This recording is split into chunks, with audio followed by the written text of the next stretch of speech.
his life. He had 4 daughters. He was a kind and considerate man, always willing to help those less fortunate than himself.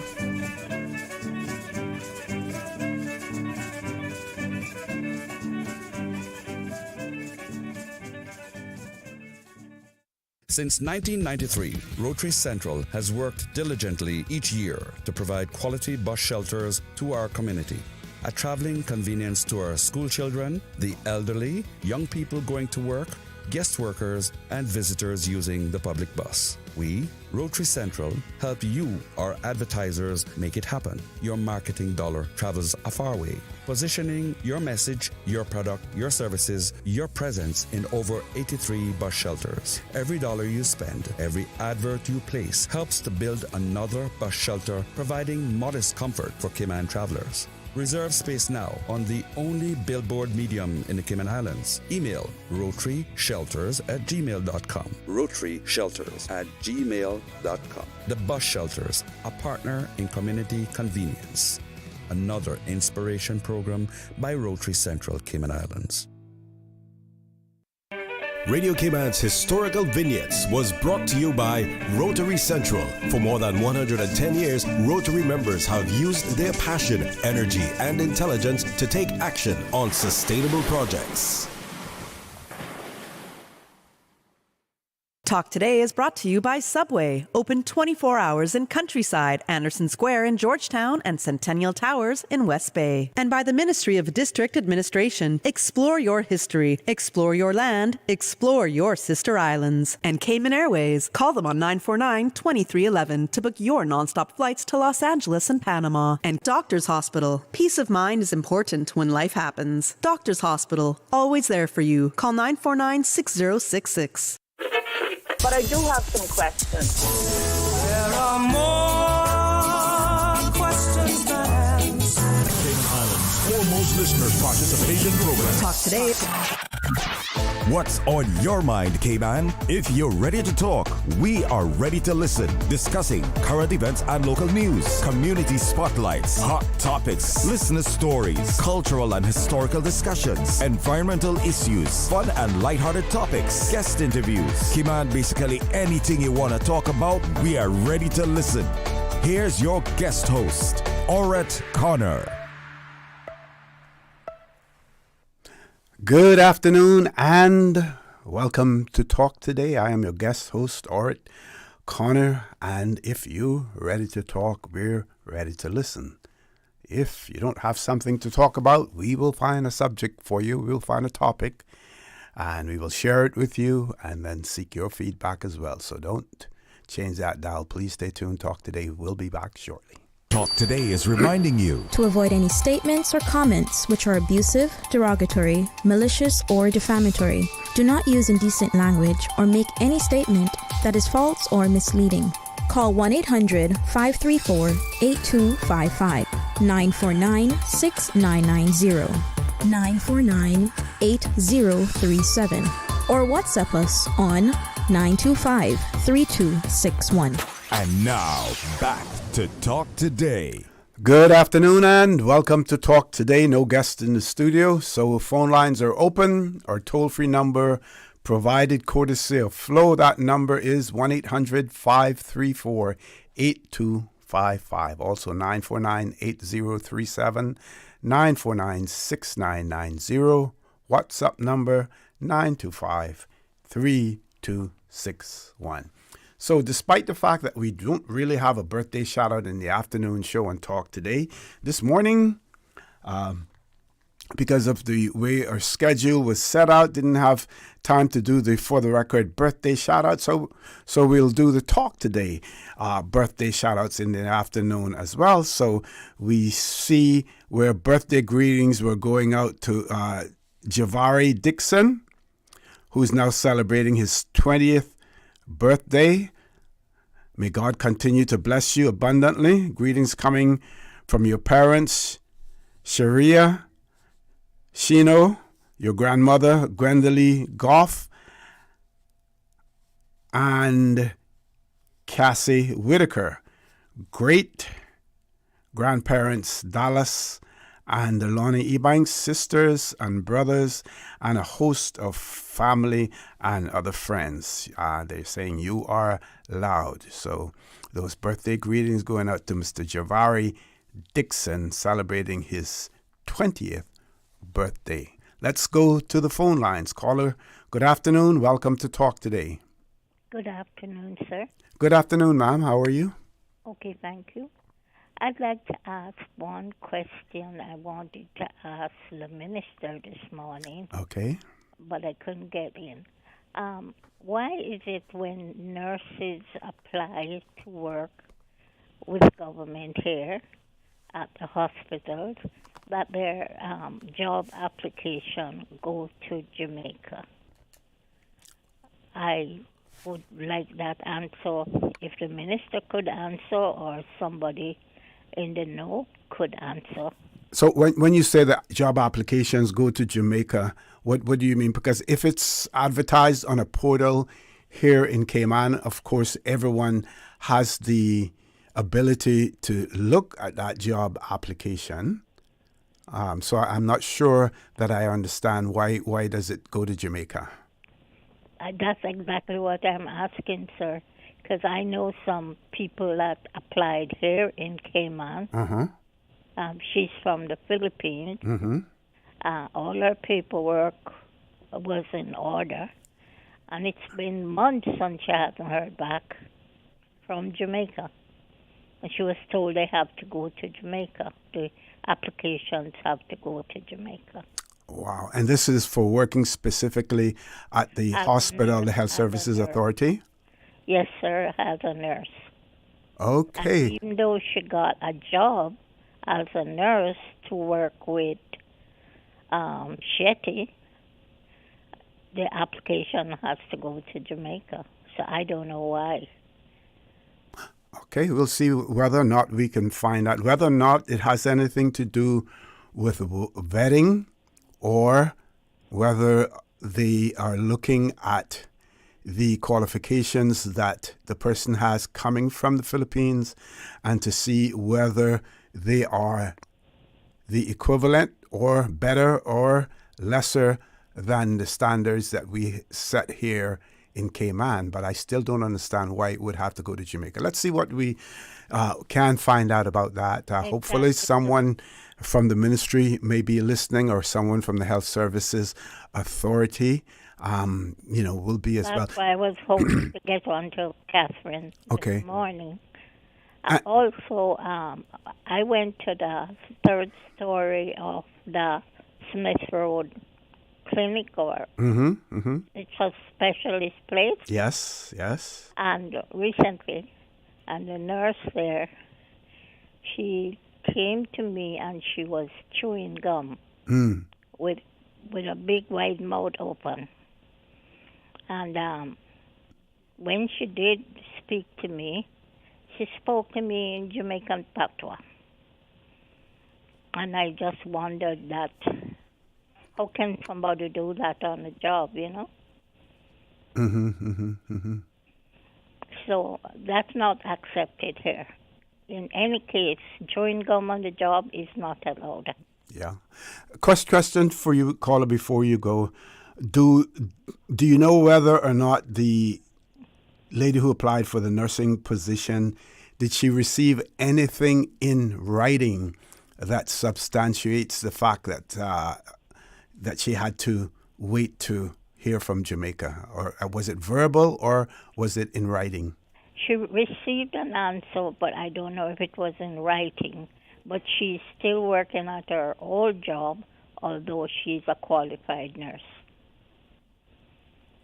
Okay, well, if you're in contact with a person, find out from them also whether or not they received anything in writing, like an email or WhatsApp message or whatever, advising of the status of her application. That would be helpful.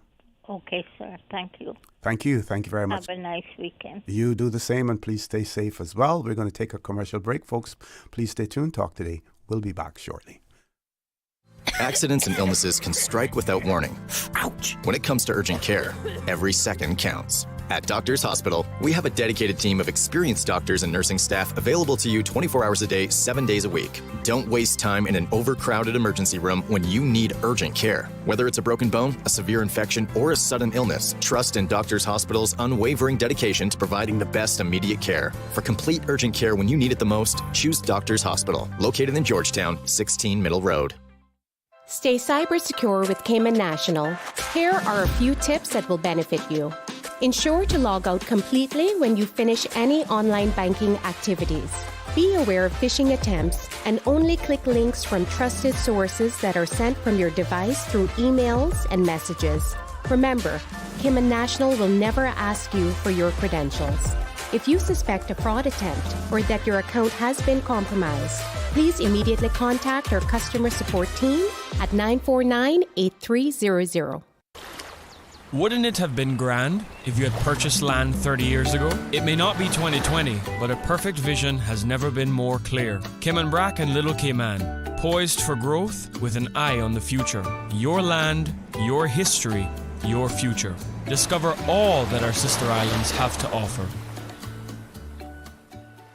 Water Authority Cayman wishes to advise the motoring public of upcoming road works to upgrade the public wastewater collection system. The works are scheduled to take place from Tuesday 29th July to Wednesday 30th July at the West Bay Road and Piper Drive intersection in the vicinity of Coconut Joe's. The work will require diverting southbound traffic to the middle turn lane from 8:30 a.m. on Tuesday, July 29th until 3 p.m. on Wednesday, July 30th. The motoring public is asked to follow all traffic management signs and exercise caution while driving in the area. The Water Authority apologizes for any inconvenience this may cause and appreciates the public's understanding. Start. Stop. That's how long it takes to react to a child crossing the street. How long would it take you to apply the brakes? How long would it take the parents to forgive you? How long would it take you to forgive yourself? Slow down. Save a life. Not only theirs, but your own. Texting, speeding, and ignoring safety rules can cost lives. Visit gov.ky/road safety to learn more and help keep our roads safe. Radio Cayman's Talk Today.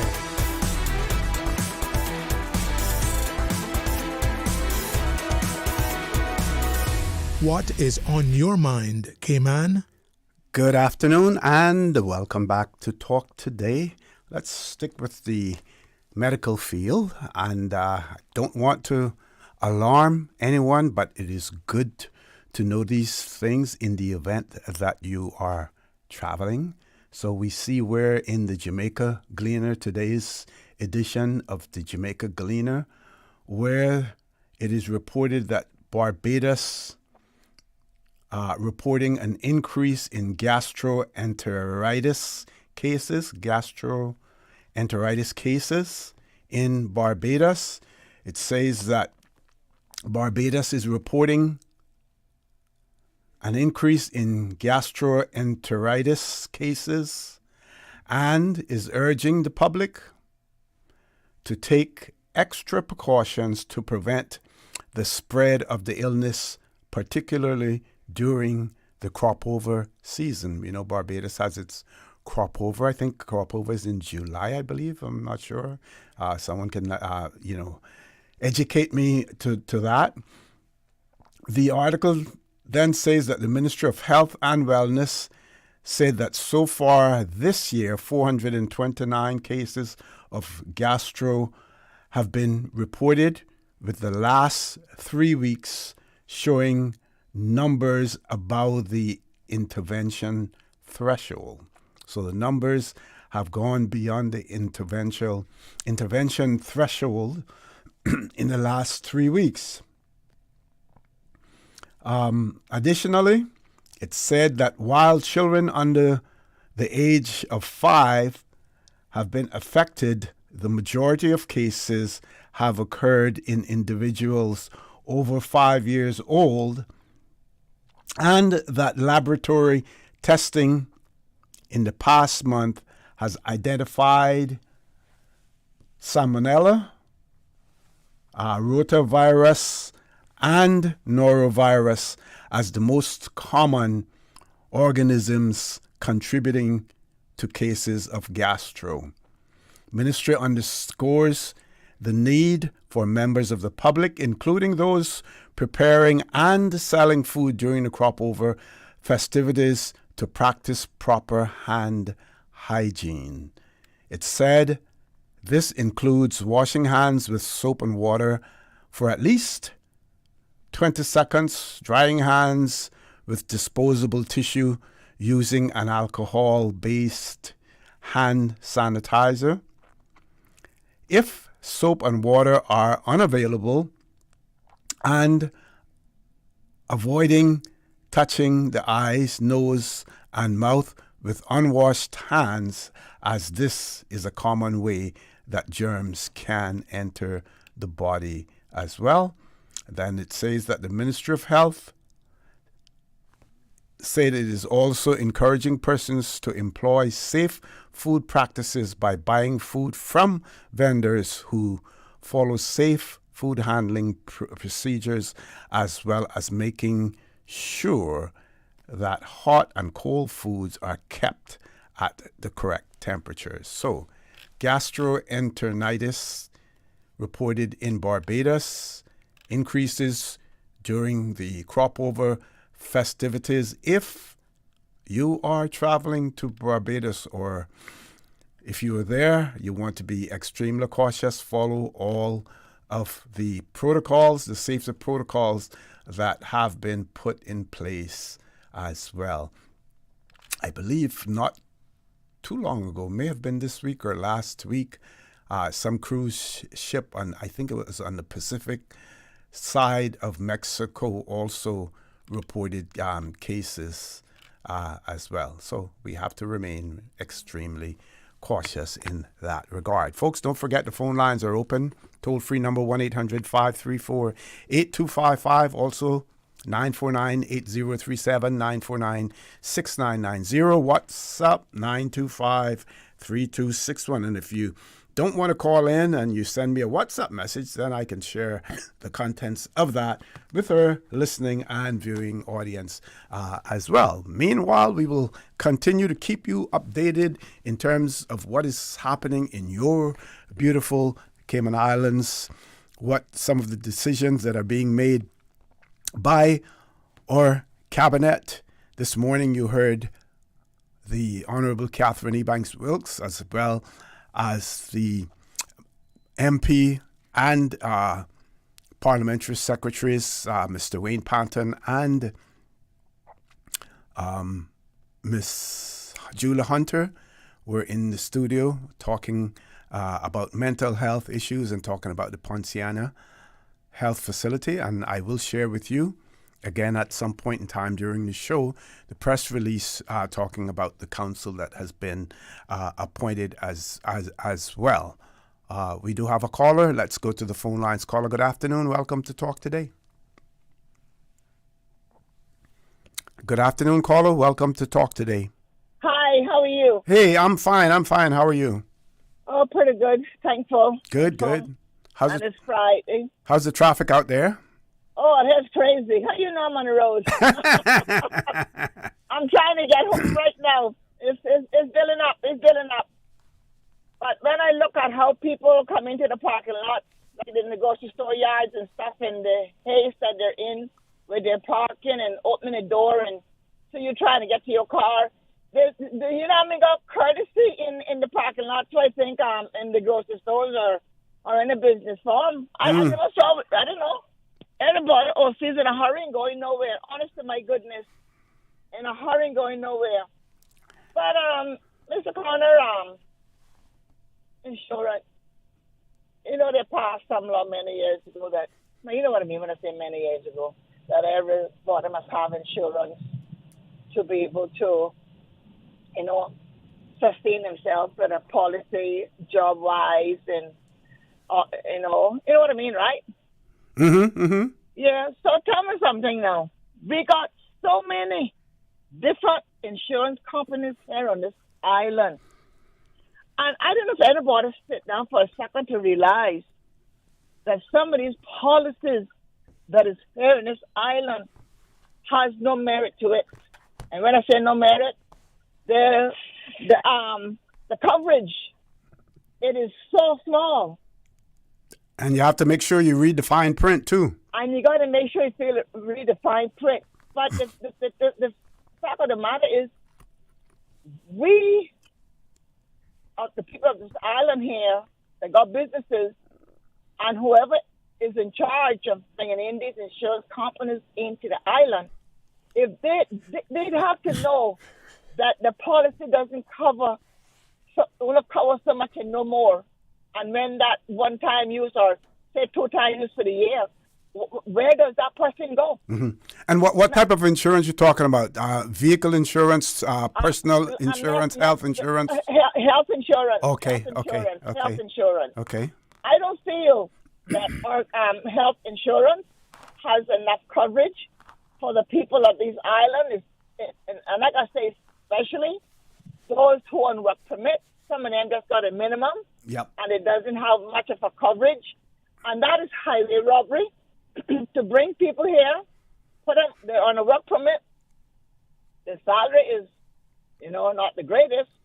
And then to have to go and buy a minimum policy just to cover to say that they have insurance here in the Cayman Islands. Oh, what a plus. But yet it has no proper gain for the individual. And someone need to look into these insurance policies here, because Mr. O.C., if the policies is not covering sufficient, they should not be sold to the individual on these islands, because they still got to cry from their pocket, or a percentage, or 100%, depending on what kind of sickness they had for the year and what the coverage was on that particular health insurance.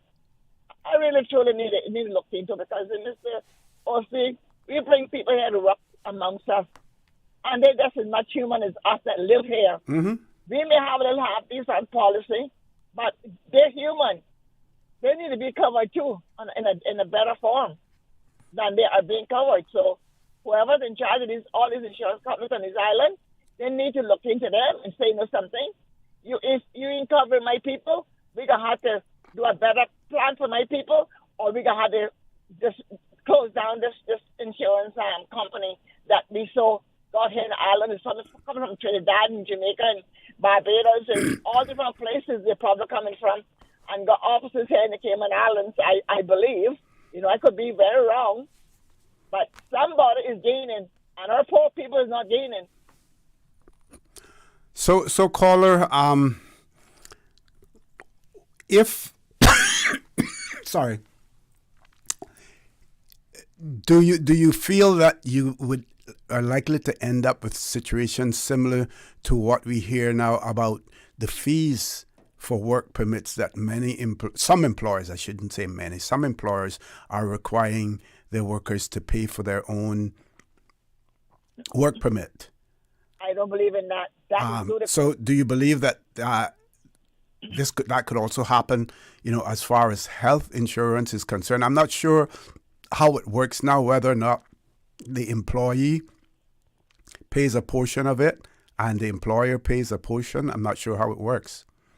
Well, Mr. Connor, that's been going on for a long time, and I have had a lot of conversations and had heard a lot of stories that employees are making their workers pay for their work permit and partial of their insurance, which is not really fair, because if you cannot afford a helper or a construction guy and cover him, he should be covered. You shouldn't bring him here. Remember, he left a family back home. You understand? Yep, yeah. So it should not happen, and that needs to be stopped, because then sooner or later, somewhere down the line, it will end up in government's hands to help take care of them at the hospital, or need assessment or some shape or form. And now it's the summertime, and a lot of helpers are bringing their families over to the island to spend time here with them on the island.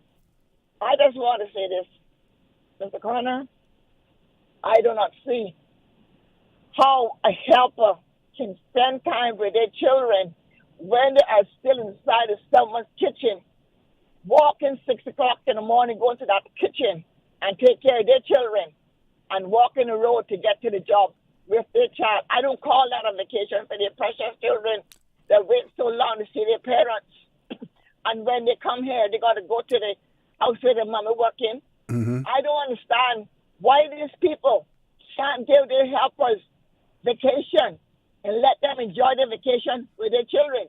I call that a bunch of selfishness of these employees that got helpers, caretakers, or whatever the case may be in their home. Mm-hmm. They're not considering the helpers' children. And it's unfair to see those kids come here and walk the street to catch a bus or walk the street with their parents to hitch a ride and back up in Newlands again by 6 o'clock in the morning.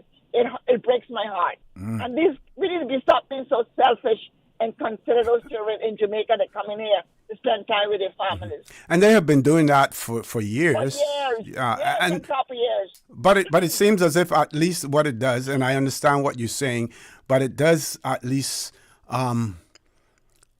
allow the child to spend some time, with their parent. And obviously, if their employers are, if they're going to them with them to work, then the employers must be in agreement with that. Maybe in some instances, the employer may have young children that they can play and interact with as well. Yeah, I hear you. Mm-hmm. You know what a child told his mother one time, a good while ago? Uh-huh. Mommy, the helper make her children eat our food too. And it was a little hiccup in the resident for that. And it was told that they have to bring their own snacks and stuff for the children when they bring them to their house. Wow. And that's a true story. That's selfish. But you see, this is what I'm talking about, being selfish. And I bring in my child from Jamaica to come and clean your house. They will sit your children. And if my child drink one of your sodas, your child come and tell you that the child just drink one of our sodas, Mommy. You need to teach your child not to be selfish. And they should share. And if they're going to bring their children, we're going to have the helper bringing their children, and we're going to share what we have with the children, and blah, blah. But that is not all 100% hand came. I'm not going to say that right now. True. All that need to be looked into on this island. But anyhow, I'm quite sure you got bigger fish to fry, so let's see who else going to call. All right. Okay. All right. We talk later. You take care. Be safe on the roads out there as well. We need to take a break now, Paul. Folks, please stay tuned. Talk Today. We'll be back shortly. There's something new at Subway. Indulge your taste buds with our new barbecue pork rib sandwich tender. Smoky pork ribs smothered in sweet and tangy barbecue sauce, built just the way you like it. It's bold, rich, and seriously satisfying. But hurry, it's here for a limited time only. Order now on the Subway Cayman Islands app for quick in-store pickup, or get it delivered with Bento or Let's Eat. The all-new barbecue pork rib sandwich, only at Subway. Subway. Eat fresh. Yummy. This summer, choose from 10 international destinations for your vacation with Cayman Airways. Explore New York, discover Denver, roam Los Angeles, play in Tampa, shop in Miami, tour Panama, uncover Havana, hike in La Ceiba, jam in Kingston, or relax in Montego Bay. Connecting flights are also available from the sister islands. Cayman Airways offers more international non-stop flights to and from the Cayman Islands than any other airline, and the lowest rates for checked bags. Book today at CaymanAirways.com, download our new mobile app, or call Cayman Airways reservations on 949-2311. Come fly with us and relax with your uniquely Caymanian airline. Stay cyber secure with Cayman National. Protect your computers and mobile devices with security software to defend against cyber attacks through viruses, malware, and other online threats. Be aware of unsecure Wi-Fi connections when in public. If you need to access your online banking or sensitive information on your mobile devices, try disabling the Wi-Fi and switching to data from your mobile network. If you suspect a fraud attempt, please contact our customer support team at 949-8300. Looking for fresh, healthy food that's full of flavor? Then you've got to visit Kirk Market. Our dishes are made with fresh, high-quality ingredients. Enjoy vibrant mixed greens or satisfying pasta salads. Or try one of our delicious grill options like blackened chicken, spicy beef steak, or grilled salmon. Looking for something light and flavorful? We've got sushi rolls and poke bowls prepared daily. And don't forget to explore a hot bar or Billy Fresh salad at the salad bar. Stop by Kirk Market today for breakfast, lunch, or dinner and taste the difference. Eat well, live well with Kirk Market.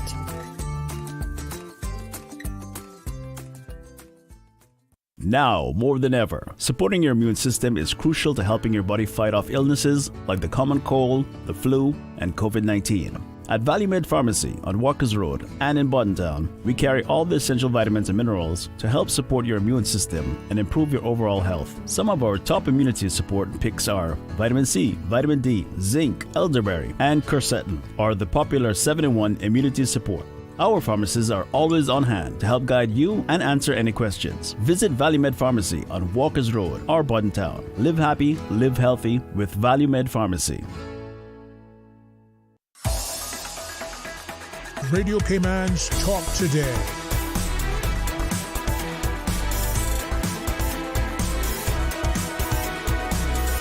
What is on your mind, Cayman?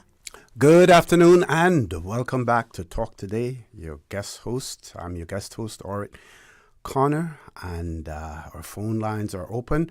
Meanwhile, I do have a response to one of our listeners' questions, and someone has shared it with me. It says that all non-Caymanians have to be board certified through Jamaica. That's when it comes to nursing, or whether or not it extends to the whole medical field. But I have a document that I will be able to look at and glean more from it. Person also shares that we are not certified through the United States. Makes that clear that we are not certified through the United States. Certification goes through Jamaica. So that would be what is meant when the person was told that they had to wait to hear back from Jamaica. It was explained, person said it was explained to them. They don't know exactly what the process is. But like I said, I have a document that has been provided, and I will look more into that as well. Meanwhile, Lord Graham wanted to send birthday greetings to King James Moore. I guess his birthday is today, and Lord Graham says that he's also having a big birthday party at his bar tonight. So, Mr. King James Moore, happy birthday to you, coming from Lord Graham. Let us see what our government has been doing, our cabinet. We see that they have released the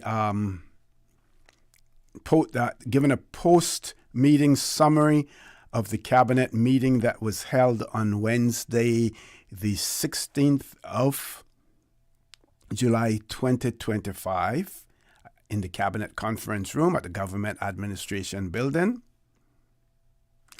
At that particular meeting, the Honorable Premier, he also acted as Minister for Finance and Economic Development. And Honorable Isaac Rankin acted as Minister for Education and Training. All other ministers and members of Cabinet were present. And of course, we heard this morning that Parliamentary Secretary Ms. Julia Hunter is also acting as a minister, and also MP Wayne Panton as well. So at this meeting on the 16th of July, Cabinet approved the issuance of drafting instructions to amend the Nonprofit Organizations Act 2020 revision and any consequential amendments to other relevant legislation and commencement orders if required as well. This probably has something to do with our international obligations, I would surmise. Cabinet also approved the issuance of drafting instructions to amend the Mutual Funds Act 2021 revision and create regulations under the Act and any consequential amendments to other relevant legislation and commencement orders if required. Cabinet approved, pursuant to Schedule 3, Section 1, Subsection 3 of the Health Practice Act 2021 revision, for the appointment of Dr. Erica Ebanks as a member of the Council for Professions Allied to Medicine. That appointment was done as well. Cabinet also reviewed and noted the Ministry of Education and Finance, Ministry of Education's financial statements and annual reports for the year ending 31st of December 2024 and authorized its tabling in Parliament. So those of you who do listen to Parliament, I'm sure in September that you will then hear the Minister with responsibility for Education present the financial statements and annual reports for the ministry for the year ending December 2024. He will table it. He will probably speak to it as well, certain aspects of that. So that's what that is all about. Also, this one could be a topic for discussion when we come back after our headline news at 1 o'clock. Cabinet denied, pursuant to Section 90 of the Customs and Border Control Act 2024 revision, 3 re-entry requests. 3 re-entry requests. Now, those are not requests to re-enter the Earth's atmosphere from outer space. That's not what the re-entry is all about. That re-entry is about persons who have been deemed to be undesirable inhabitants or prohibited immigrants who are not allowed to enter or remain in the Cayman Islands for various reasons. So it's not about re-entering Earth's atmosphere from space. It's about re-entering Cayman's atmosphere from some other jurisdiction. We can talk some more about that as well. Of course, in these summary of cabinet decisions, no names are provided in these instances. You would have heard me in the past comment about at least when land issues are being done by cabinet, they provide you with block and parcel number, but then unless you know the land registry, you don't know where those are located at. That would be helpful. We don't expect them to provide names because they're, we do have data protection legislation in the Cayman Islands, something which cabinet has to adhere to as well. Let's go on. I don't think I can finish all of it before we go to our news, but so no re-entry for 3 persons, and we're going to talk about that later. Cabinet also approved, pursuant to Section 5, Subsection 5 of the National Archives and Public Records Act 2015 revision, the disposal authorities for the Passport and Corporate Service Office and the portfolio of the Civil Service. So you have to get Cabinet's authority at some point in time, that certification allowing government entities to based on the legislation to dispose of certain documents that may have proven to be there for quite a long time and no longer needed. Cabinet also approved, pursuant to Section 3 and 5, Sections 3 and 5 of the Road Act 2005 revision, for the declaration of Serin Court and part of Fairlawn Road as public roads. Not sure where they're located, but if you live on Seren Court and part of Fair Lawn Road, Cabinet has now declared those roads to be public roads. And also Cabinet noted the tax exemption statistics for May and June 2025. Some of you may say tax exemption. Well, you don't pay taxes in the Cayman Islands, but there are companies who register here and for tax exempt purposes, as well. So that is what that is all about. So when we return, hopefully the news will take as long that will allow me to bring up the immigration law and look at reentry authorization, what it is all about, and we can share that with you. Don't change that dial. Please stay tuned. Talk today. We'll be back shortly. One radio station. Radio Cayman is the voice of the Cayman Islands. From Radio Cayman's newsroom, this is Headlines. Local, regional, international news. The Headline News is brought to you by Kirk Market and Health Services Authority. Headline News from the Radio Cayman newsroom. I'm Jevi Ebanks. The Ministry of Planning, Land, Agriculture, Housing and Infrastructure, in collaboration with the Department of Vehicle and Driver's Licensing, advises the public of scheduled maintenance to its Zendesk chatbot service on Saturday, the 26th of July, between 2 and 3 a.m. The brief maintenance window is part of a planned platform update to support continued improvements to service delivery and customer support. It will affect DVDL's chatbot service, but email support and all other online services will remain available. In regional news in Jamaica, the National Environment and Planning Agency says it is working with law enforcement to trace the origins of 3 white-faced capuchin monkeys that escaped and were spotted in Stony Hill, St. Andrew earlier this week. The NEPA confirmed Wednesday that the monkeys were brought to the island illegally and are now under quarantine at the Hope Zoo and the Veterinary Service Division. The agency warned that importing animals without proper authorization breaches local laws, which offenders face fines up to Jamaica $5 million under the National Resource and Conservation Authority Act.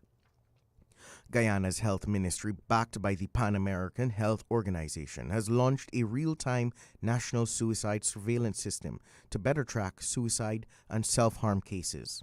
The initiative, unveiled by Health Minister Dr. Frank Anthony, aims to improve mental health policy through accurate data and targeted interventions. PAHO Director Dr. Jarvis Barbosa de Silvia says the system supports new mental health laws and Guyana's 2023 through 2030 strategy. PAHO and the World Health Organization country representative Dr. Kim Dixon adds it will be key to identifying risk factors and guiding life-saving efforts. That's your latest headline news. I'm Jevi Ebanks from the Radio Cayman newsroom. Radio Cayman.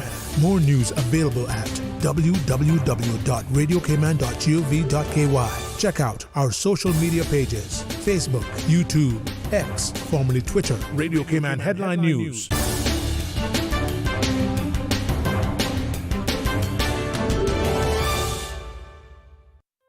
Looking for fresh, healthy food that's full of flavor?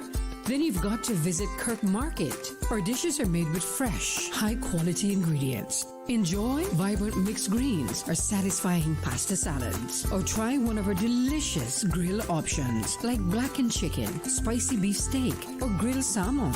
Looking for something light and flavorful? We've got sushi rolls and poke bowls prepared daily.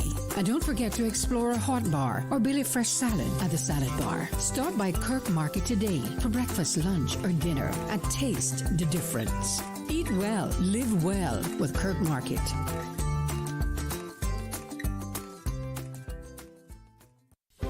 Do you have a healthcare question but not sure who to ask? Contact HSA's Patient Call Center to speak to one of our experienced clinical team members. We are here to answer your questions and help guide you through your healthcare journey. Need to make an appointment? Our team can help. Contact HSA at 949-8600 or email info@hsa.ky. At HSA, we are committed to caring for you. Radio Cayman is pleased to feature this special Sister Islands historical vignette brought to you by the Ministry of District Administration and Lands. Explore your history, explore your land, explore your Sister Islands. Born in Watering Place, Cayman Brac, on the 8th day of July 1936, Captain Fred Elman Scott was the 5th child born to Nalio and Vera Scott. Captain Scott enjoyed a fulfilling career at sea spanning more than 50 years. He was ahead of his time, employing his mathematical and computer skills to create payroll software, depth charts of Georgetown Harbor, and his pride and joy was his weather program that could detect when a storm formed anywhere in the world and was able to track and forecast its path. He had 6 children and was married for 52 years to Bernadette Silva, whom he met during his tenure in Brazil. In 1954, when Her late Majesty Queen Elizabeth II visited, Captain Scott had the distinct honour shaking the Queen's hand and piloting the Royal Yacht Britannia and anchored it in the Georgetown Harbour. Captain Scott was a humble man who liked his khaki suit and cap and loved to share his knowledge with those who crossed his path. He was honoured at the National Heroes Day, acknowledging the seafaring heritage of these islands.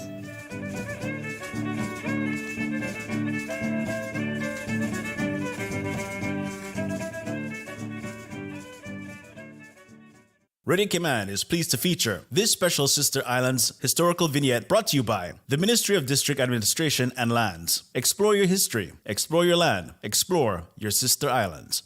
We were set to battle, and your Aunt Angie was leading the pack when... Aunt Angie, what does this have to do with car damage? Oh, right. Well, long story long. I took down the assassins and wound up inventing a new form of mixed martial arts. I became an international champion until one sore loser karate kicked my car. But I was covered with CG. Covered for malicious damage and more. CG Brit Gay. Good like that. All benefits are subject to policy provisions, including eligibility at the time of service.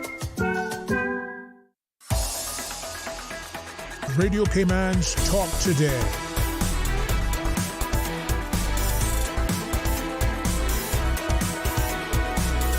What is on your mind, Cayman? Good afternoon and welcome back to Talk Today. So let's look at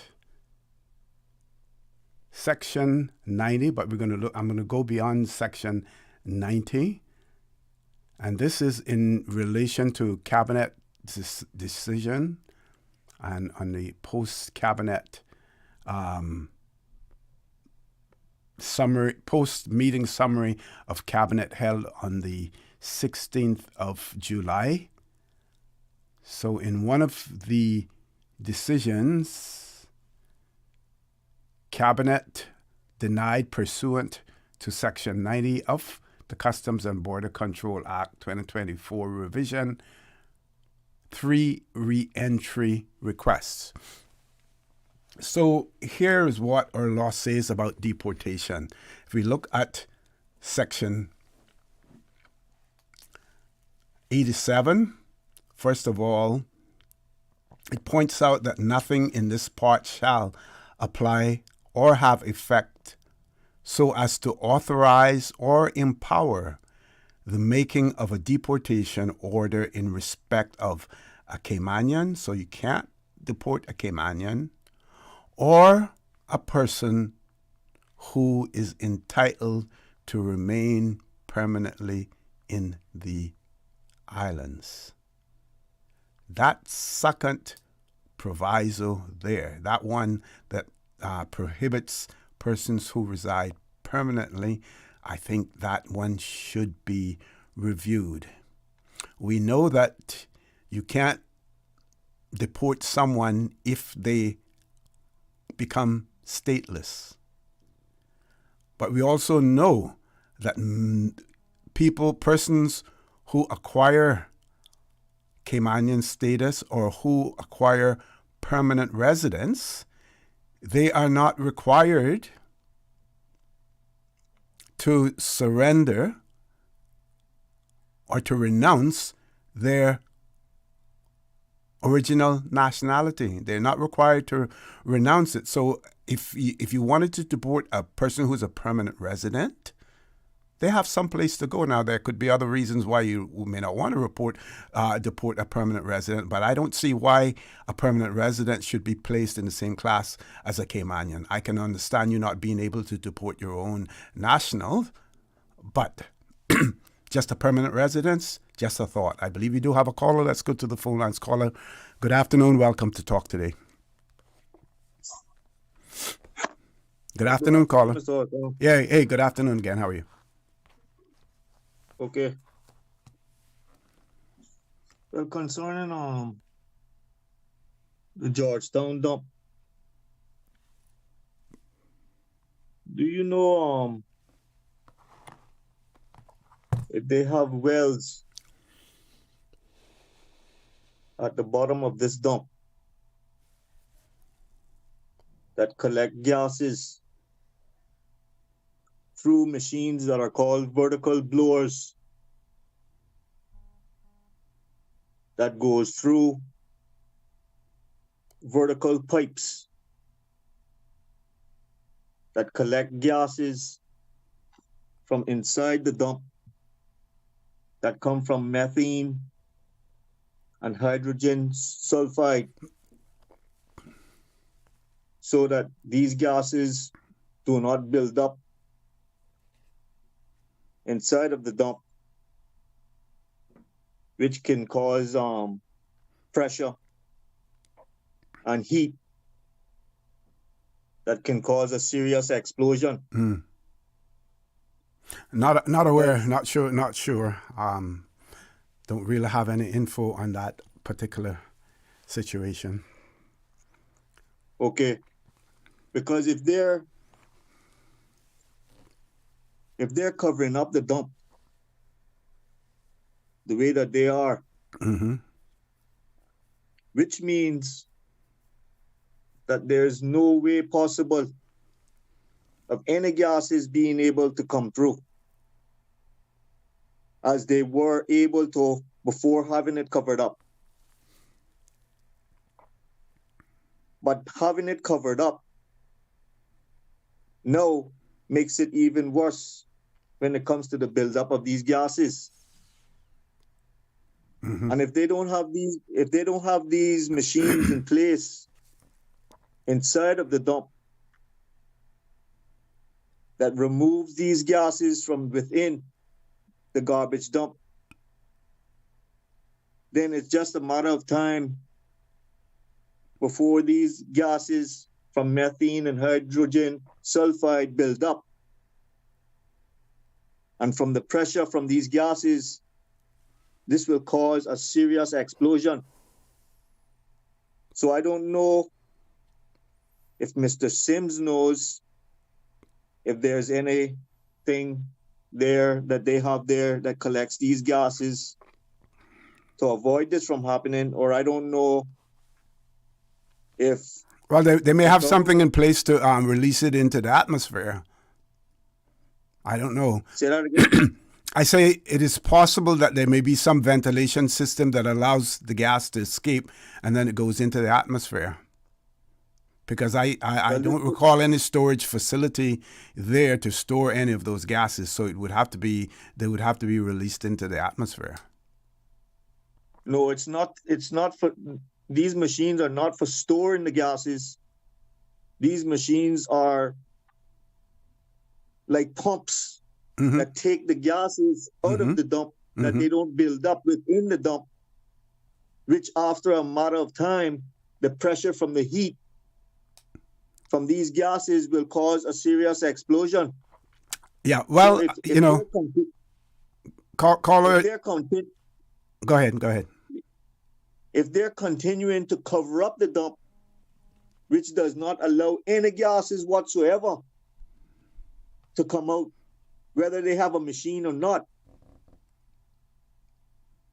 Now that they're covering it up means that the buildup of these gases are going to become worse if they don't have these machines in place. So I don't know if you're able to get the minister in charge of the dump or Mr. Sims on your show maybe sometime next week to ask these questions, because if they don't have these machines in place and they're continuing to cover up the dump, which makes the gases even more harder than to come out of the dump without these machines, it's just a matter of time before they're going to have a serious explosion. Mm-hmm. I would say, caller, that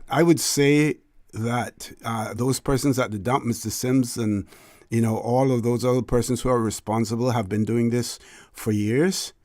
So I would imagine, and based on visiting other facilities and the knowledge that has been acquired over the years, that it is something that, if it hasn't been fully addressed, that it is being addressed.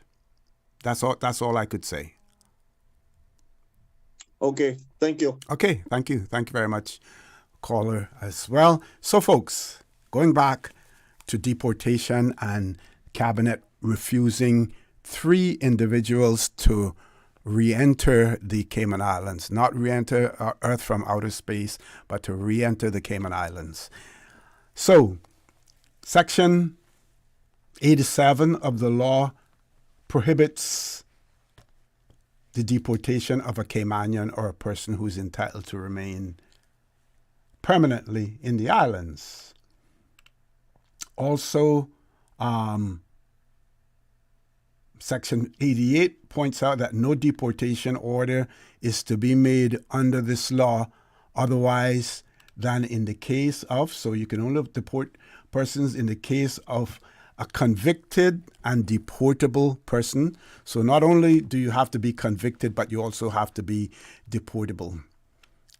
Also, a person who has been convicted of an offense contrary to Section 56 or Section 78 1C, or a person who has been sentenced in the islands to imprisonment for not less than 6 months.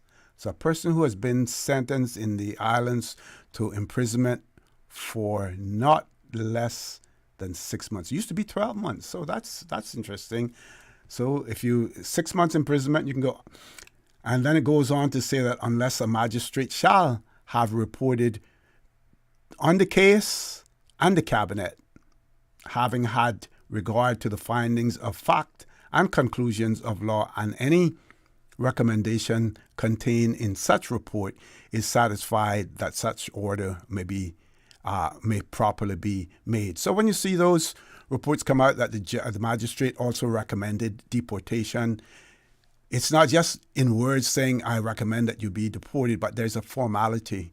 There's a formality to the whole process as well. And then, of course, the law points out that where it is intended to take proceedings against any person for the purpose of obtaining a report under subsection 1, a notice shall be served upon such person, giving him reasonable information as to the nature of the facts alleged against him. That should be against him or her, but when you say him, it means her as well. And the grounds upon which it is alleged that a deportation order shall be made, requiring him to show cause why such order should not be made, and naming the time and place for his appearance before a summary court in that behalf. And if such person should fail to appear at the time and the place so named, the court may issue a warrant for his arrest. So what that whole section talks about is due process.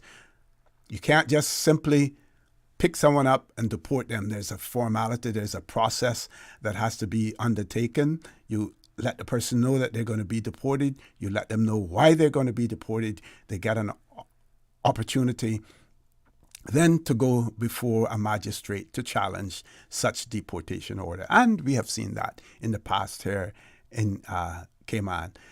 The legislation then says that in every proceeding under subsection 2, the court shall take such evidence, oath of the parties who may be represented by counsel and their witnesses and stuff. So again, there's a formality, there's a process under which is done as well. And then it points out that during the proceedings and pending the decision of the governor, the court, at its discretion, may order that person, the subject of the report, to be detained in legal custody or released on bail. So you would have heard me talk about the story of the Venezuelan who has been in or jail, found not guilty of other charges, but still in our custody because he is fighting extradition to the U.S. So similar circumstances, as well. So what are the powers of the governor? And this is what that release talks about. And when they talk about governor in this case, it's talking about governor and cabinet, right? Power of the governor to make, revoke, or vary or modify deportation orders and duty to report to the Secretary of State. So subject to the previous sections that I just read to you, Section 87 and Section 88, the governor may, if he thinks fit, make a deportation order in respect of any person who is a convicted and deportable person. Shared that with you earlier. A destitute person. So if you are destitute in the Cayman Islands, you can be deported as well. That means that you have no means of supporting yourself here in the Cayman Islands. You can be issued with a deportation order. You can be deported. Also, a prohibited immigrant who has entered the islands contrary to this or any earlier act. So if you have been deemed to be a prohibited immigrant and you re-enter the Cayman Islands without permission, then you can be deported as well. Also, a person whose permission to land and remain or reside in the islands or any extension thereof has expired or has been revoked, and who fails to leave the island. So that person can be deported. Also, a person whose application for asylum has been refused under Section 84, that person can be deported. I have to pause there because we do have a caller. Let's go to the phone lines. Caller, good afternoon. Welcome to Talk Today. Good afternoon, OC. Hey, good afternoon. What's up? So you're going to the party tonight? You're going to James' party tonight? I guess I should be there. Free, you know how we like freeness. Yep. And you put it out there. I'll put it out there.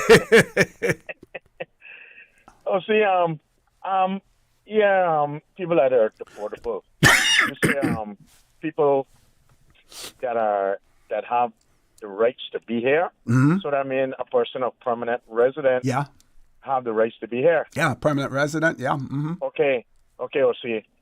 When your permanent residence status were issued to you, or your status to make it Caymanian, shouldn't there be some sort of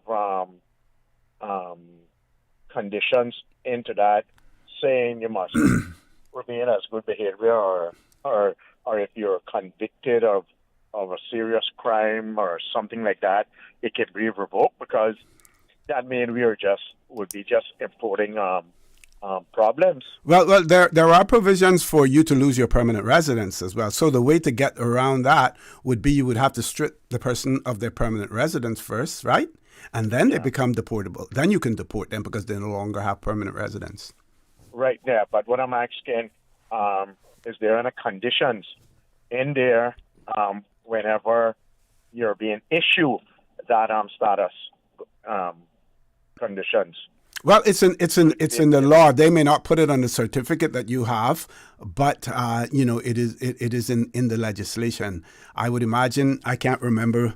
Haven't seen one of those documents in so a long period of time, but it may possibly say something that there are circumstances under which you could lose your permanent residence, or basically refer you to the legislation.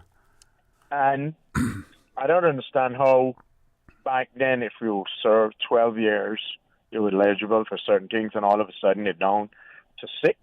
Well, 12 months. Well, that's good, isn't it? Isn't that good? That means that, I mean, we'll get them. Right. They go for 6 months. Yeah. Yeah. Okay. Yeah.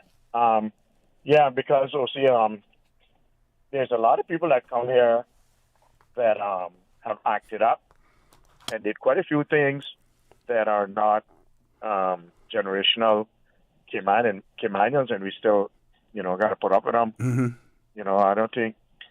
I really don't think that right. I mean, because under the Trump regime now, things like that don't happen. Because as soon as you do something, that'll just be a good excuse for them to fine you. Mm-hmm. Mm-hmm. So yeah, we need to make sure and put, be real specific with the things that you can do, that will clarify whether you can be deported or not. Mm-hmm. But if you go ahead and you commit an offense, and then you can't use as an excuse, oh, I didn't know it was in the law. You know that saying, ignorance of the law is no excuse. Yeah. So no, they can't use that. But their status that a lot of people have that deem them to be Caymanian, and as you read out, you cannot deport a Caymanian. Right, yeah. Mm-hmm. Right? So you got to look at that too. But again, the same thing applies, that there are ways that you can lose your Caymanian status. And if that is done, that's the avenue. If that is done, then the person becomes deportable. So we have some we have some safeguards in there that doesn't allow you just to say, I'm Caymanian and you can't deport me. Because there are provisions for loss of permanent residence. There are also provisions in our legislation for loss of Caymanian status under certain circumstances. Okay, well, I'm going to have to get with the Honorable Dr. Doc, yes. Because I have a list.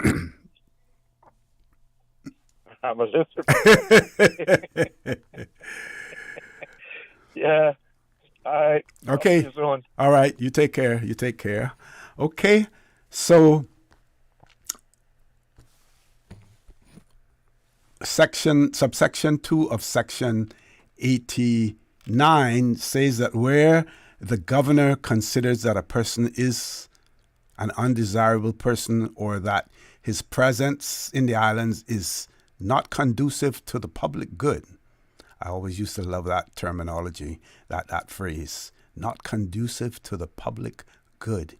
He may make a deportation order in respect of such person. Remember now, when it's talk about governor, it's talking about governor in cabinet, not the governor in his personal capacity.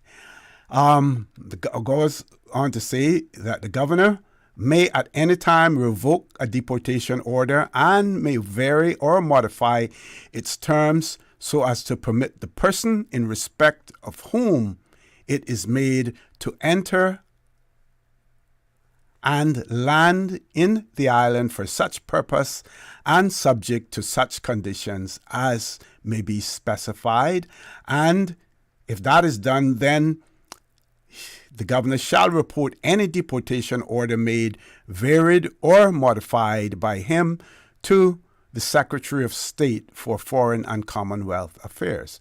So this is where this request now for the 3 persons to re-enter the Cayman Islands, this is on the basis of that. And let me read it again. It is section 89, subsection 3A, that the governor may at any time revoke a deportation order and may vary or modify its terms so as to permit the person in respect of whom it is made to enter and land in the islands for such purpose and subject to such conditions as may be specified. So remember now, when that deportation order is made, it doesn't say in there, we're deporting you and you can come back next week or next month or next year or the next 5 years or 10 years or whatever. It's a deportation order that remains in existence, and the only way that you can get back in is the governor permitted. Now,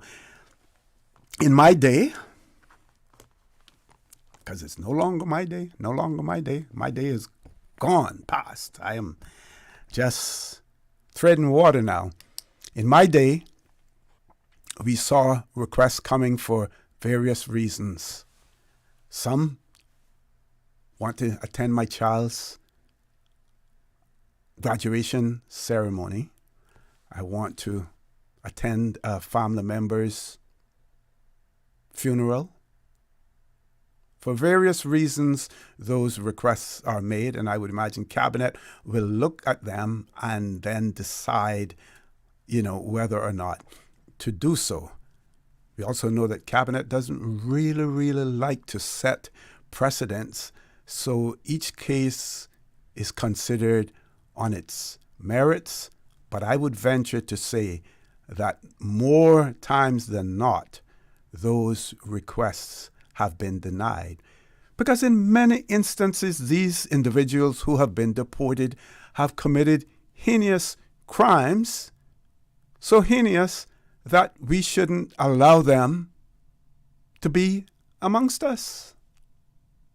And some of you may say, we have several more like that we need to get rid of too. Well, that's something to consider. But what I'm going to consider at this point in time is that we're going to go to a commercial break. So please stay tuned. Talk today. We'll be back shortly. Did you know ordering your favorite sandwich from Subway just got easier? Yeah, picture this. No more waiting in line. No more fussing with cash. Just a delicious taste of Subway at your fingertips. With our new app, ordering your go-to sub is as easy as a few taps on your phone. Plus, receive exclusive deals and earn loyalty points with every purchase made on the app. Download the new Subway app today and get ready to ditch the lines and drive straight into your flavor. Visit the App Store or Google Play Store on your mobile phone and search for Subway Cayman Islands. Subway. Eat fresh. Did you know that Doctors Hospital provides urgent care services 24 hours a day, 7 days a week? And Doctors Hospital's urgent care physicians have access to the most advanced MRI and CT imaging in the Caribbean, providing reliable diagnostics when you need it most. When you need quality urgent care for an illness or injury, Doctors Hospital is here for you 24/7. Whether it's a migraine, chest or abdominal pain, shortness of breath, broken bones, or another urgent need, Doctors Hospital at the top of Walker's Road. Urgent care right now. This summer, choose from 10 international destinations for your vacation with Cayman Airways. Explore New York, discover Denver, roam Los Angeles, play in Tampa, shop in Miami, tour Panama, uncover Havana, hike in La Ceiba, jam in Kingston, or relax in Montego Bay. Connecting flights are also available from the sister islands. Cayman Airways offers more international non-stop flights to and from the Cayman Islands than any other airline, and the lowest rates for checked bags. Book today at CaymanAirways.com, download our new mobile app, or call Cayman Airways reservations on 949-2311. Come fly with us and relax with your uniquely Caymanian airline. Explore your history. Explore your land. Explore your sister islands, the ultimate staycation experience. Your culture, your freedom, the land that time forgot isn't gone. It's your sister islands. Discover all that our sister islands have to offer. This is an announcement for shareholders of Cayman National Corporation Limited. Republic Financial Holdings has made a cash offer of $7.75 per share for the purchase of the remaining minority shareholdings of Cayman National. The offer is open until 5 p.m. Cayman time on July 29th. Shareholders are reminded to review the offer and submit their form of acceptance to offers at rfhl.com if they wish to accept the offer. For any questions, shareholders can reach out to Republic Financial Holdings at offerquestions@rfhl.com. Social media, X, formerly Twitter, Facebook, Instagram. Interact with our talk shows on YouTube. Download our official Radio Cayman app, or you can log on to our website, www.radiocayman.gov.ky. You can also add us to WhatsApp on 925-3261. All the latest information, breaking news, community events, and more. Radio Cayman. Radio Cayman's Talk Today.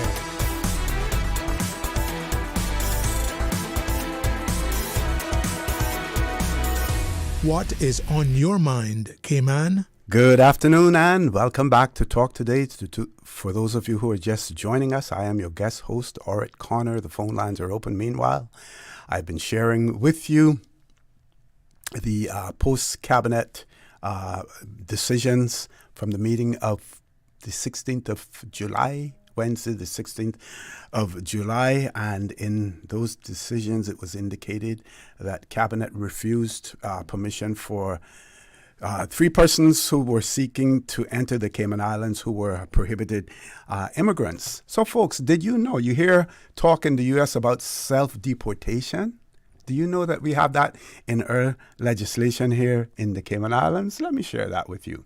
So, a person in respect of whom a deportation order is made or a certificate is given by a court with a view to the making of a deportation order may be detained in such manner and in such place as may be directed by the Cabinet, and may be placed on board a vessel about to leave the islands, and shall be deemed to be in lawful custody while so detained and until the vessel finally leaves the islands. And that has been done in the past as well.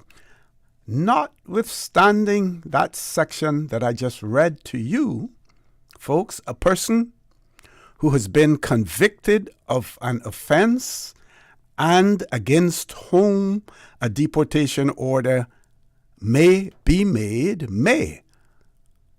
whether before or after the making of such order, be allowed to leave the islands voluntarily with the permission of the Chief Immigration Officer and under the supervision of an immigration officer or constable, and that person shall be deemed to be in legal custody while he's under such supervision. So, you can self-deport either before the making of a deportation order or after the making of a deportation order as well. But of course, we know here in the Cayman Islands, not only do they want to be deported, but we see instances where they have committed offenses, criminal offenses, and then they're sometimes well-compensated lawyers, well-paid lawyers, will go and argue for no conviction to be recorded. What that no conviction to be recorded does, it assists in tying the hands of those entities or those authorities that are empowered to issue work permits. Because the argument is if no conviction is recorded, then you can't use that against them to refuse their permit because, you couldn't go and get a police clearance certificate that would show that conviction on there. So that is the route that some take, not in relation to deportation, but in relation to their ability to remain in the Cayman Islands and to obtain another work permit or not necessarily have that work permit revoked, as well. Just wanted to put that in there, add that in there because, there are ways and means. So let's look at the duty to comply with the deportation order. And it says a person in respect of whom a deportation order is made shall leave the islands in accordance with the terms of the order and shall thereafter, so long as the order is in force, remain out of the islands. And a person who contravenes that subsection commits an offense. A person who returns to the island in contravention of a deportation order commits an offense and may again be deported under the original order, and Section 91, subsection 2 shall apply accordingly in respect of such persons. So, and of course, there are other sections there that the master of any vessel has a duty to afford transportation to a person who's been deported to a place outside the Cayman Islands. Of course, again, that you can't just take them and put them on any vessel. A person. Okay, that's that in relation to that. Then there are provisions in relation to offenses if a person harbors a deportee as well. So again, back to the original, how we got to where we are in this discussion. I was pointing out to you that Cabinet had refused re-entry requests for 3 persons who had been deported from the Cayman Islands. So I wanted to enlighten you in terms of what that whole deportation process is all about. Some of the features, some of the things that you should note, that under our legislation, you cannot deport a Caymanian, no matter how you try, as long as they are Caymanian. You cannot deport a person who is entitled, and I think this word entitled is important as well. So you have it by entitlement. A person who is entitled to remain permanently in the islands, you cannot deport that person. But there are ways around it, because what you do is you strip them of their permanent residence if you can legally do so. You strip them of the Caymanian status if you can legally do so. And then you can go around the route of deportation as well. If I get the opportunity, we will look at status, Caymanian status, and the loss of Caymanian status, how that is lost, because we hear a lot of people talk about that as well. We do have a caller. Okay, let's grab the caller. That'll give me a time to scroll down to find this information as well. Caller, good afternoon. Welcome back to Talk Today. Yeah, good afternoon. How you doing? Hey, I'm good. How are you? Okay, a couple of questions that I have in respect to the people that have permanent residency, and they apply and they get. How would the government be able to strip them if they have more or less a Cayman passport? Okay. Would they be able to strip them of that? Because what I've been saying for a while now is that they should do what the Cayman Islands government should do, or try to do, is do a resident card like how you have in the U.S. Before you get, there's a step before, like how the U.S. have a green card, you actually have a residency card where you still use it for travel or whatever. When you come back to Cayman, you could show that, and that would be able to have a QR code or whatever on it you could swipe through when you check it in, and that would be rights to travel just back and forth to Cayman directly, not from Cayman, from Canada to Miami and then Miami to Cayman. It would be a direct route. And then in case part of the stipulation part of that would be that if they get any criminal offenses or whatever the case may be, then that is stripped from them. Also, that can be stripped from people as well that have permanent residency, no rights to work, if they don't pay their certain fees at the end of the day, that, it has an expiration date on it. So when that expires, then you have to go through the normal process, like how they do in the U.S., because in the U.S., they have a green card. When it expires, sometimes the I-95 form or I-90 form takes all 2 to 3 months or maybe more before they could get a new one. Okay, caller, you want to hear from me then on that? Yeah, go ahead. Okay. First,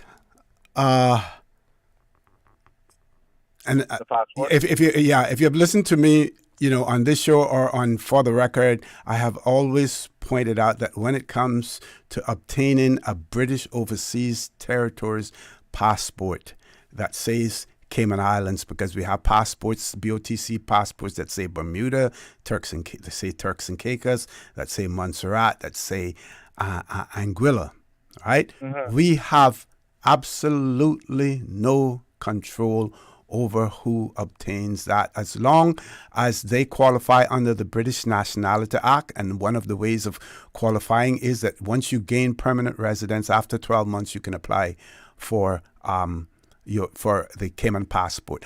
Holding a Cayman a British Overseas Territory citizen passport that says the Cayman Islands does not mean that you have Caymanian status? Well, you know what? There's a lot of people there's people that once they hold that passport, they will jump off and say, "Oh, but I'm Caymanian." Yeah, well, they're wrong. Some of them. That's the impression that they have once they have that passport. It's just like the same impression that they get when they buy property on 7 Mile Beach. They own the beach. It's the illusion that they're getting, and it needs to be stand corrected. But like I said, for them to get residency, I think they should hold back on giving them I guess we need to try to figure out a way of saying, well, okay, you're going to get permanent residence. We will give you a card for X amount of time before you being able to obtain a passport. And that's what I'm trying to... Well, the only way that you can do that is that you, if you grant residency, and there are provisions in our law that grants those persons who have the financial means and everything else to support themselves, that they get the residency for 25 years. So you would have to put a time limit on it, and then that disqualifies them from being able to apply under the British Nationality Act. So what the British Nationality Act says that if you have been settled in the territory for 12 months, what settle means is that you're in the Cayman Islands without any restriction on the time that you may remain in the territory. How can you not have that restriction is when you say you have permanent residence. But if you say that you have residence for 25 years, then that's where the difference is. So we have to change. We should change our definition of residency and put a time limit on it if we want to prevent someone from going to that other stage. Got me? Yeah, and I completely get you, and I understand that. The other question I have for you, that if someone gets a PR residency, does that mean that they shall, like how they have the U.S. passport, will they shall be able to piggyback and get residency off the parents, or no? They normally are allowed to put dependents, on there as well. And then, of course, there are provisions in the British Nationality Act for children who are born in an overseas territory whose parents are able to reside there permanently, for them then to acquire British Overseas Territory citizenship as well. Right. Okay. All right. Well, appreciate it very much. No problem. Thank you. Thanks for your question as well. I believe do we take a commercial break during this period as well, Paul? Folks, please stay tuned. Talk Today will be back shortly. Stay cyber secure with Cayman National. Here are a few tips that will benefit you. Ensure to log out completely when you finish any online banking activities. Be aware of phishing attempts and only click links from trusted sources that are sent from your device through emails and messages. Remember, Cayman National will never ask you for your credentials. If you suspect a fraud attempt or that your account has been compromised, please immediately contact our customer support team at 949-8300. Accidents and illnesses can strike without warning. Ouch! When it comes to urgent care, every second counts. At Doctors Hospital, we have a dedicated team of experienced doctors and nursing staff available to you 24 hours a day, 7 days a week. Don't waste time in an overcrowded emergency room when you need urgent care. Whether it's a broken bone, a severe infection, or a sudden illness, trust in Doctors Hospital's unwavering dedication to providing the best immediate care. For complete urgent care when you need it the most, choose Doctors Hospital, located in Georgetown, 16 Middle Road. This summer, choose from 10 international destinations for your vacation with Cayman Airways. Explore New York, discover Denver, roam Los Angeles, play in Tampa, shop in Miami, tour Panama, uncover Havana, hike in La Ceiba, jam in Kingston, or relax in Montego Bay. Connecting flights are also available from the sister islands. Cayman Airways offers more international non-stop flights to and from the Cayman Islands than any other airline, and the lowest rates for checked bags. Book today at CaymanAirways.com, download our new mobile app, or call Cayman Airways reservations on 949-2311. Come fly with us and relax with your uniquely Caymanian airline. Freedom, Cayman Brack. Freedom, Little Cayman. Soft breezes, blue waters, no traffic. Unwind and rejuvenate your mind, body, and soul. Sister Island Staycations, a taste of freedom. Discover all that our sister islands have to offer. It's a sizzling summer with J&. Money. You can win a luxury weekend getaway for two when you send or receive money from now until September 30, 2025. That's right. We're turning up the heat this summer with J&. Money. Visit www.jnmoneyonline.com to learn more about how to win. What are you waiting for? Send, win, relax this summer with J&. Money. In accordance with the Standards in Public Life Act, persons in public life must submit their 2025 declarations to the Register of Interests by 30th of July. Persons in public life include members of Parliament, senior public servants, and members of governing bodies of statutory authorities and government companies. Failure to submit a required declaration is an offence under the Act and can result in penalties. For more information or to file your annual declarations to the Register of Interests, visit www.standardsinpubliclifecommission.ky/Register of Interest by 30th of July 2025.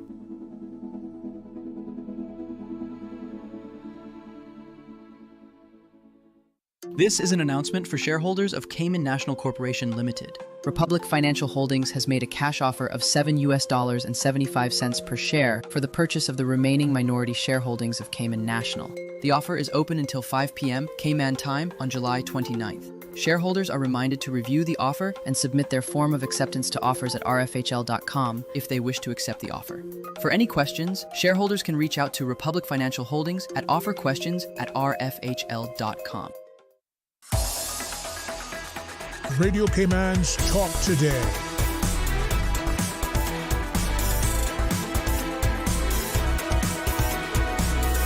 What is on your mind, Cayman?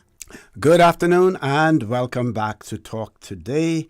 No guests in the studio, but we have the phone lines open and we've been getting several calls, good conversations that we've been having. To the person who inquired about why do applications for nurses have to go to Jamaica, I have something that I will share with you as well. And I want to say thanks. I can call her name.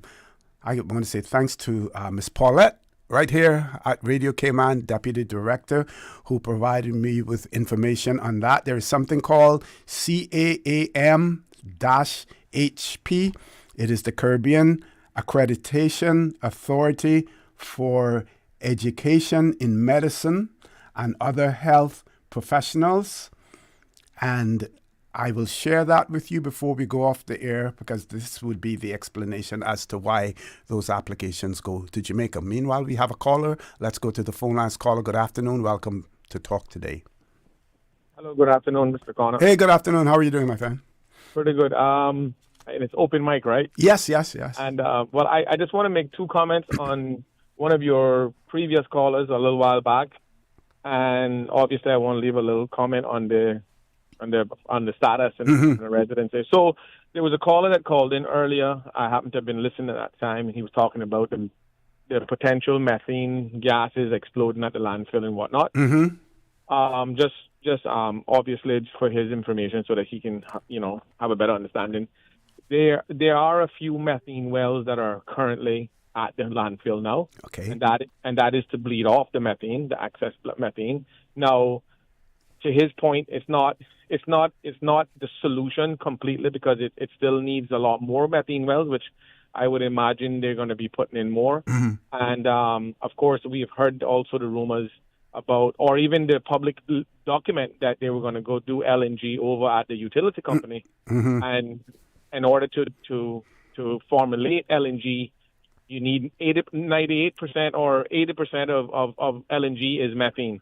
So we have a place that we can use it, or we can generate LNG and whatnot. So hopefully, okay, and let our public know what LNG stands for. Liquefied. Liquid natural gas. Yeah, liquefied. Right. Mm-hmm. So and that's supposed to burn a lot cleaner and be a lot cheaper, which would essentially reduce our fuel factor that's on our bill currently. So that's a good thing. Now I thought that they could have just used the LPG, which is liquid propane gas, and readily available and extremely cheap on the global markets. But again, we'll see how that goes in the future when these new tenders come out.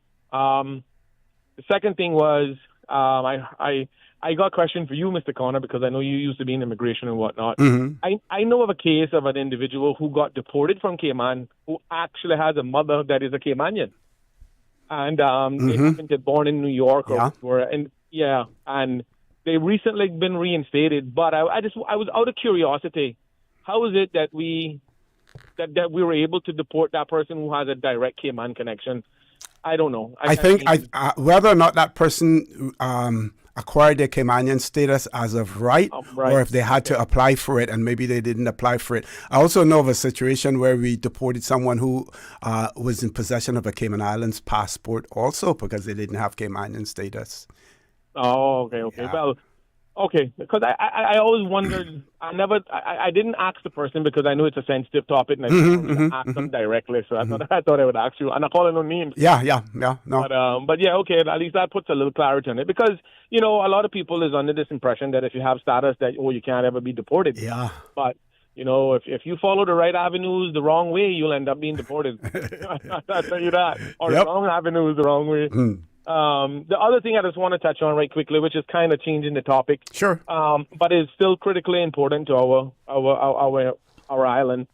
I see recently I read the headline where Outbreak has finally gotten the bid process and the RFP out for the 22.5 megawatt solar plant in which they want to add to the grid. Okay. And the only concerns I have with that, Mr. Connor, is that one, I don't think that too many people is aware that if you're going to be putting on a 22.5 megawatt solar plant, you would imagine that they would have battery storage in order for it to be used whenever you want to use it, or otherwise it'll just be pumped to the grid and be incorporated with the already distribution that we have. Now, I look at the preferred 6 bidders because it says that this RFP has finally been put out, but they've already selected 6 preferred bidders. The local utility company being one, and there's a situation where one of the companies, I won't call any names, have already allegedly purchased the 100+ acres that you would need to put the 22.5 megawatts on, right? And I think that, and this process has been done a few years back, and I'm just a little concerned that we haven't given a fair opportunity to other companies that may have been interested in submitting a tender or an RFP response, and is in the position to provide us with a what was the time frame for submission? Do you know? This is the thing now. It happened a few years ago when a lot of people who used to be at Offreg is no longer there now. But it happened quite a while back, and I'm thinking that now at this particular juncture where there are various methodologies out there that are a lot cheaper than what took place 6 years ago. And I think that it would only be prudent and in fair practice if we say, okay, look, there are already 6 people who are preferred bidders. However, we clearly understand that technology changes on a yearly basis, and now we want to give an opportunity to get the best possible methodology that's available today to put into the landfill, right? I think that's a fair request. Yeah. Yeah, and I don't think that it's gonna undermine the already 6 preferred bidders because they can just reapply with the exact same documents in which they've already provided. So, and then the last thing, and I'll end it here. I didn't know until recently. I did a little bit of research and some couple phone calls and some emails.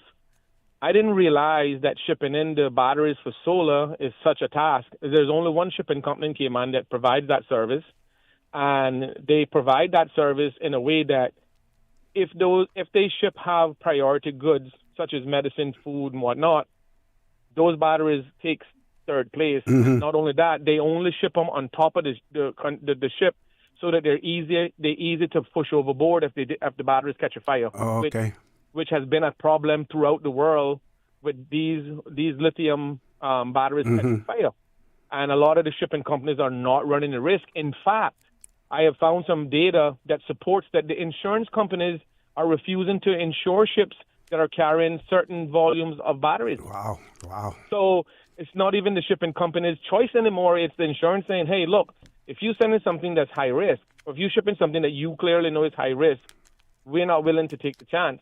So, again, but that leaves me with a huge question mark, saying to myself, well, and then I found out that most countries won't take them, Mr. Connor. So when we burn them out and they no longer we're going to be stuck with them. Yeah. We stuck with them. So we may want to rethink our methodology, because there's nothing wrong with everybody using solar. I support solar, but I support it in a way that we use inverters. We pump it to the grid. We keep our fuel for core, and we pump it to the grid, get our credits, and it offsets the cost of our monthly bills. And that way we eliminate the need for all of these batteries, or any batteries at all, in my opinion. But it's a good discussion to have, at some point, because it's going to become a problem if we just blindly say, oh, well, let's run solar and battery, and then all of a sudden we have a bigger issue on hand. Yep. Anyway, thank you for the time. Thank you very much for calling in as well, folks. We're going to go to our headline news when we return. Less than half an hour left to go in the show. Please stay tuned. Talk Today will be back shortly. Covering Little Cayman, Kim and Bragg. Cover me. Radio Cayman in the Cayman Islands. From Radio Cayman's newsroom, this is Headlines. The headline news is brought to you by Kirk Market. A summer internship program at the Ministry of Financial Services and Commerce is wrapping up, with 26 interns presenting their findings. The young professionals spent the past 2 months analyzing key services and proposing improvements for efficiency. Their recommendations, which include automating service requests, are now under review by ministry departments. Chief Officer Dr. Dax Basteo says the program is aimed at giving young Caymanians insight into government's role in the financial sector. In international headlines, disgraced former U.S. Representative George Santos is expected to begin serving a 7-year prison sentence today for the fraud charges that got him ousted from Congress.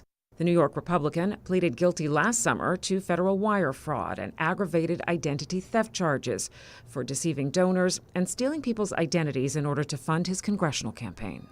Israeli Prime Minister Benjamin Netanyahu says his government is considering alternatives to ceasefire talks with Hamas after Israel and the U.S. recalled their negotiating teams, throwing the future of the negotiations into further uncertainty. Netanyahu's statement came as a Hamas official said that negotiations were expected to resume next week and portrayed the recall of Israeli and American delegations as a pressure tactic. April Cummings, Radio Cayman News.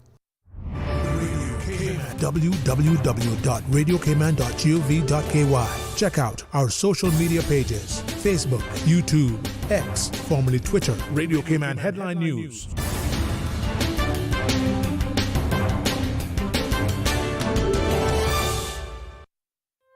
Looking for fresh, healthy food that's full of flavor?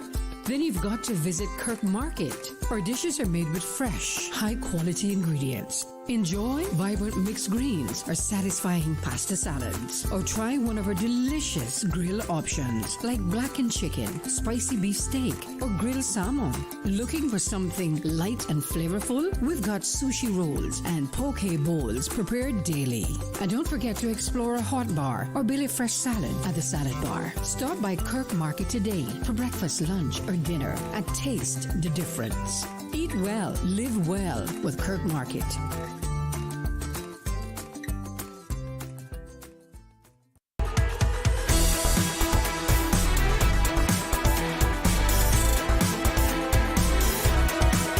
Radio Cayman Talk Today continues. Good afternoon and welcome back to Talk Today. We have a caller on WhatsApp, I believe. Let's call her. Good afternoon. Welcome to Talk Today. Hello, afternoon. This is OC Rambo speaking. Hey, Rambo, how are you? Yeah, good man, good. We just come on to the third wave of Africa. she probably in our horizon. Mm. Don't worry about the time being. Mhm. You know, Mr. OC, I recall back in 1999, 15 years old, in Washington State, ATN, one of the spokesperson. He has came a connection, but he was as an inmate, he was a spokesperson. He was deported. You feel me? Mm-hmm. So lately, when you had the minister on and the board on, I always keep emphasizing deportation. The reason why I say that, Mr. OC, with that gentleman that got deported, that was wrong, sir, because he got came a connection. But the reason I keep emphasizing it, because this afternoon, Mr. OC, the topic is partial, it's hot. So it's partly, right? Mm-hmm. Discussion, right? We up the human rights, right? With family life, right? In Section 9, Bill of Rights, with the deportation decisions, right? Mm-hmm. Or irreversible PR long-term residents. Mr. OC, it came on now. On 19 now. How you feel now? We need to set the precedent, right? An authoritative example, right? We on the pipeline. I see Mr. OC like I've been voted from 2005 now 21. Okay. And I know that came on based on service economy, the ratio to the data came on, right? And obviously it's a profit motive in the equation, revenue stream. Mm-hmm. A lot of people may agree with me, right, in an aspect or point of view. But at the same time now, in politics, Ms. OC, right, I see it has become a propaganda, however, illustrating politics BS in the mountain. Okay? Mm-hmm. Like this, the last administration, they had political chairs, right? The last I called OC before, I can call it for President Moore. I told OC, I told him, Mr. OC, I told Sterling, Mm-hmm. don't be surprised. We have a reshuffle. Well, 6 weeks later, a reshuffle, whatever. You feel me? Got you. And I wrap up now.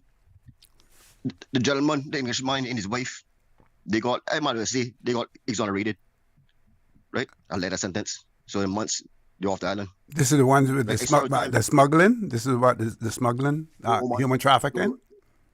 Yeah, human trafficking. Because the gentleman, right? The gentleman, joke aside, the gentleman, he respect me. He older me, but he respect me. And he has service wrong, but we see me in the compound or having the gym. Mm. He showing manners, right? Mm. Everybody respect me. I'm not serious. But the point I made was, see, I was telling some guys now, joke aside now. I was telling some guys up the big yard. I said, don't be surprised. He used to leave the island. He could be a possible MI6 or MI5. It'll be possible. Anything is possible, yeah. Anything is possible. This what happened now. That was showing you. So when it comes to do this right in whole pipeline, so see, you need people like me to run the office now.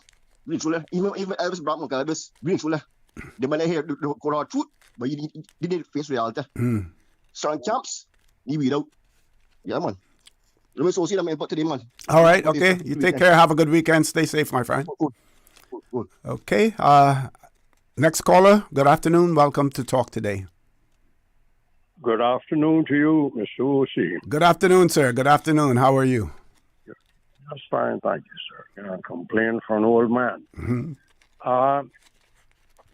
Yes, we open a Pandora's box and we deal with human rights issues and immigration, and we know that we're always going to have some problems. And as I've always said, and I know I get criticized for saying it, that the British system has always been a complex thing. Many times it's very confusing. You mean in terms of nationality? Yes, Yeah. it is confusing. And that's done deliberately too, trust me. Yes, it is. I was just going to say that. So I don't need to say it for me. Yes, it is. I've always said one thing we lack for many years now, we always didn't lack it, had Mr. Orman days, James days and so, was that courage to stand up, say things. We could have demanded from the British. I think we can if we push it like the Bermudas did with their constitution, which we know is written as an independence constitution. but it didn't go so. But anyway, it has worked out in their favor. That's given them certain privileges that the rest don't have. We don't have it because we are afraid to push it forward. I don't think Great Britain is going to say, well, you got to go independent if you want this. They're not going to do that. I would suggest that we could have a passport, as you said. They write the passports now, they make them and issue them. That has some stipulation in it to show that you're just a British overseas territory citizen, but you're not of Caymanian status. It could state it quite clearly in the passport that this person does not enjoy the same privileges of a person of Caymanian status. It could say it. It could be done, but we haven't pushed for that. Well, there have been instances where endorsements are put in the Cayman Islands passport that says that the person does not possess Caymanian status. To make that quite clear, because there are persons who have Cayman Island BOTC passport Cayman Islands, but still are. Who put those in? Our immigration. Yeah, we can place that condition in there, not on the issue of the passport, but at our controls. Yes, we could, but I would prefer for it to be done from in England or the governor here, sends it and signs it as they do with the Caymanian state. The UK wouldn't want to have a hand in that because they're going to tell us that is their local legislation. They have a hand in issuing them. Yeah. Anyway, Mr. Ossie, we'll always have a little bit of a difference about that as to do with. I know people have heard about it now. My opinion on district council thing, but I won't talk about that. With that energy thing, with what my friend Mr. Mario was saying, I agree with wholeheartedly that we can use. We're asking for us to get ourselves into another big problem with those batteries. Big problem. And this is something I've always maintained. We can use it as a supplementary power, and I'd say concentrate on the residential aspect of it, not commercial. The commercial is requiring much too much power, and it requires tremendous generation of electricity, big megawatts, and to supply for these huge buildings going down. I know a little bit about it, and they require a lot of power, a lot of power. If we concentrated on the systems just for the houses, as you said, selling back the power and making some of your money back and so forth and saving on your bill, I can see that working. I can see it working because I've got to think about cost to the normal person. It is expensive, solar. Doesn't matter how you do it, whether you get rebates on duty or it's going to be expensive, but it's worth it over a period of years. And if insurances can go down and so forth, which is another story, we can get them down if we have the courage. They dump. I'm sure that these guys are experts who are doing that. They have put those vents in that young gentleman here from West Bay, I know who he is, and talking about, they have been put in there. From the beginning, they talked about that. And these things have been done. There's one in South Florida I can think of right now, somewhere about Perrine, and going towards Homestead, Perrine. It's there. That was a garbage dump, but it's a beautiful mound. Something like what we can see is appearing with the one there in Georgetown, the high hill there, and it's getting better looking each day with the vegetation over it and so forth, and it will, because we've got to understand, what were we going to do with all this garbage? Something had to be done with it, since we were not willing to put one, which was my idea and many other persons' idea also, to put a garbage dump, if you want to call it that, or a garbage handling area in each district, each of the 5 districts. It would not come to this problem. It could have been done. With regards to the health thing, I'll say this quickly. Over the last 28 years, I've said that the health insurance mandatory system we implemented will not work. I've said it over the radio many times. I'm sure everybody can say that they heard me saying so. This little half idiot, I have said it many times. It will not work, it cannot work, and it has not worked. If we're going to have mandatory health insurance for people, it should be something that each person pays a small amount to make it right and just for each and every one, a small amount of your salary.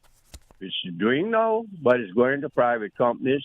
But this would go to the government, as it's done in many countries. Canada I can think of that I know about. Great Britain also. And you all receive free medical care. It's a small thing. It's borne by everybody. A small portion of your salary goes to the government as a health tax. And it would work. It can work. It can go to it, and it would work. It's done in other countries. It can be done here. It cannot be that we think that a person earning $6 an hour, the minimum price now on a premium is about $160 a month. And as that lady said, that often calls in, they can't afford it. No one on $6 an hour can afford $160 a month, and you have to pay a 20% co-pay, and you know the whole routine, and it maxes out after 4 visits.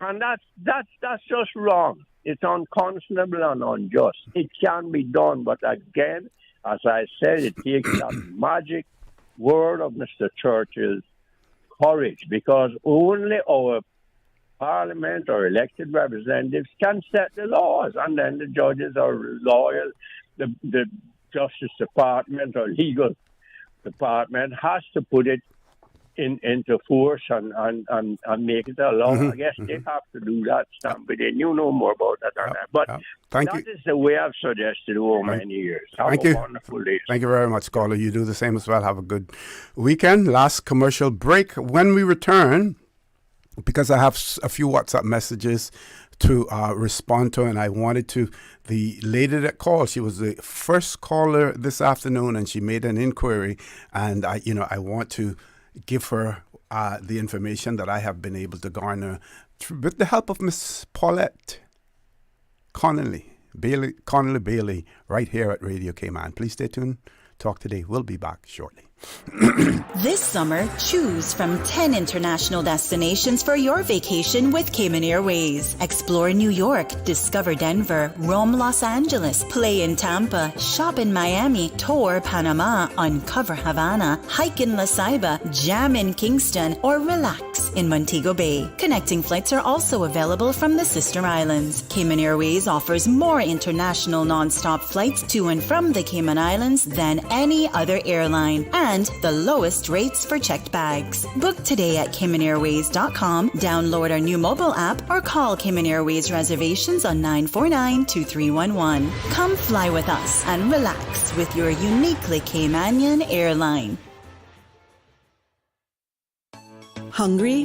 Need Subway any time of the day? Yeah. We've got you covered. Subway at Anderson Square, Centennial Towers, and Countryside Shopping Village is open 24/7, serving up fresh, delicious subs anytime you need them. And for your weekend cravings, West Shore Center is also open 24 hours on Friday nights and until 1 a.m. on Saturdays, because it's never too late for a great meal. Skip the line and order ahead with the Subway Cayman Islands app, or get your favorites delivered straight to your door with Bento and Let's Eat. Fresh, fast, and always here when you need us. Subway. Eat fresh. Did you know that Doctors Hospital provides urgent care services 24 hours a day, 7 days a week? And Doctors Hospital's urgent care physicians have access to the most advanced MRI and CT imaging in the Caribbean, providing reliable diagnostics when you need it most. When you need quality urgent care for an illness or injury, Doctors Hospital is here for you 24/7. Whether it's a migraine, chest or abdominal pain, shortness of breath, broken bones, or another urgent need, Doctors Hospital at the top of Walker's Road. Urgent care right now. The best foundation you can wear is glowing, healthy skin. The offices of dermatologist Dr. Wayne Porter specialize in enhancing your skin's well-being. Whether you're seeking advanced skin care, including any skin cancers, Botox, filler, cosmetic skin enhancements, or simply looking to reduce wrinkles, Dr. Porter offers a full-service dermatology and dermatological surgery practice. For more information, email drporterkman@gmail.com or call 946-9020. That is 946-9020.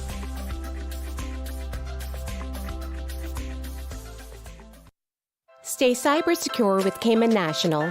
Here are a few tips that will benefit you. Ensure to log out completely when you finish any online banking activities.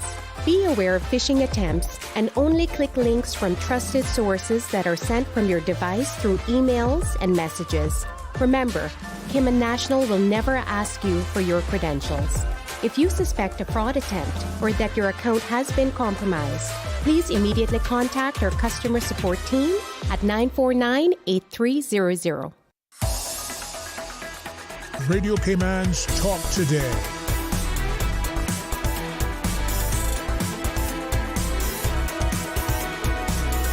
What is on your mind, Cayman? Good afternoon and welcome back to For the Record. We're in the last leg of the show this afternoon and for the rest of the week.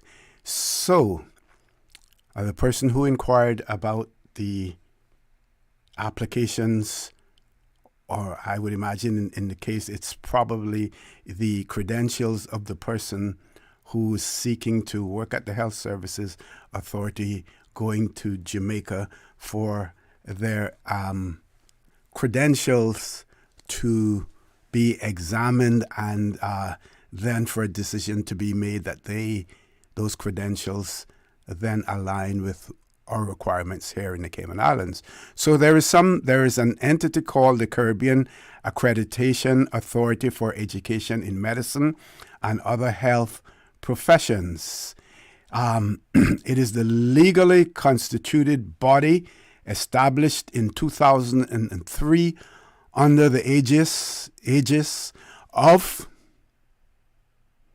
the Caribbean Community, CARICOM, empowered to determine and prescribe standards and to accredit programs of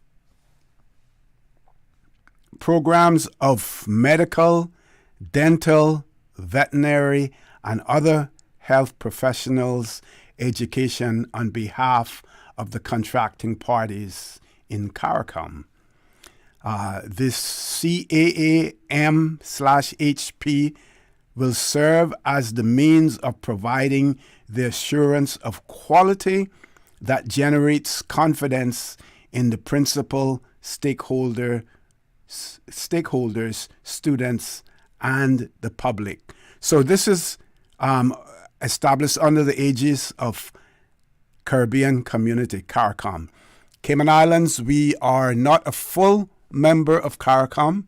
We are an associate member of CARICOM, but we do enjoy many of the privileges as an associate member, and obviously this is one of those where we're allowed to have an accrediting entity look at the credentials of our medical and health workers. So what is accreditation? Accreditation is an objective peer review process designed to attest to the educational quality of new developing and established educational programs. Why accreditation? Accreditation process ensures that medical, dental, veterinary, and other health professional schools meet standards of structure, function, and performance as assures society and the health professions that graduate of accredited schools meet the educational requirements for further training and the healthcare needs of the people in the Caribbean. The accreditation process adopted by this organization has two general aims. One, to certify that a medical education program meets prescribed standards, and two, to promote institutional self-evaluation and improvement. So that appears to be why that has to be done, and that is why it is done in Jamaica. That's what I have here. Could be wrong, but I've shared that with you. We are an associate member of CARICOM, not a full member. Of course, there is one British Overseas Territory that is a full member of CARICOM, and that is Anguilla. And I believe it's, Anguilla. And it happened by accident. So the British say it happened by accident, but they decided not to undo it afterwards. They decided not to undo it. But we are an associate member of CARICOM. Now, the CARICOM members who have agreed to establishing this agency are Antigua, Barbuda, Dominica, Guyana, St. Kitts and Nevis, St. Vincent and the Grenadines, Trinidad and Tobago, Bahamas, Belize, Grenada, Jamaica, St. Lucia, and Suriname. They all do that. Let's see if there's anything else. The objectives of the authority, does that help? Achieving, maintaining, establishing an efficient system of regulation relating to standards and quality of life, securing international recognition, maintaining the confidence. I'm talking to myself here, folks. So we have one more question that one of our listeners posed, and I'll share that with you as well. This person says that they wish to raise their concern. WORC Work issued the press release that Caymanians should use the job portal to apply for jobs. What checks and balances are in place for the civil service jobs Caymanians apply to,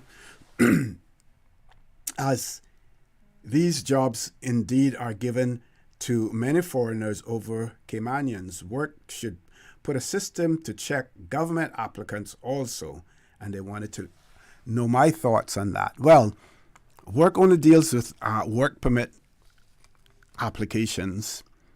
There's a portal for the civil service where you can apply for jobs as well, and I would imagine that the portfolio of the civil service is the one that is the entity, government entity, that administers that. So this isn't something that work would do simply because work does not have any jurisdiction whatsoever over government employees. As a matter of fact, in the immigration legislation, when you go to the work permit section, there's a part in there that says that this part has no, what is it again? How it goes? This part is not in relation to persons who are employed, has no application to persons who are employed by the government of the Cayman Islands. So it wouldn't be, to me, unless the person is applying for a work permit. That's the only way that work would be authorized to do so. I can only say this, that we would hope that those persons who are vetting applications and making decisions at the end of the day, that they give Caymanians the first shot at it. And if you're going to lean in any direction, lean towards the Caymanian. Let's two more WhatsApp messages. Let's see if I can share those. Oh, this one is long. This person says, these are facts. You're a therapist. to many Caymanians. Seriously, who else can speak to and feel heard, respected, and valued? Okay, I want to thank that person for that, what they've said there. I'm not going to read the rest of it because I'm a very modest person, and I want to thank them, for that, as well. I enjoy what I'm doing, and I'm glad that I really, really have the ability to be able to share my experiences and, my knowledge with my people as well. And this person says, would you explain why there is a radio announcement for reporting persons' interests when it doesn't pertain to the public? It aired during the last commercial. Yeah. Well, those persons who serve on boards, government boards or statutory authority boards, as well as senior civil servants, on an annual basis, they have to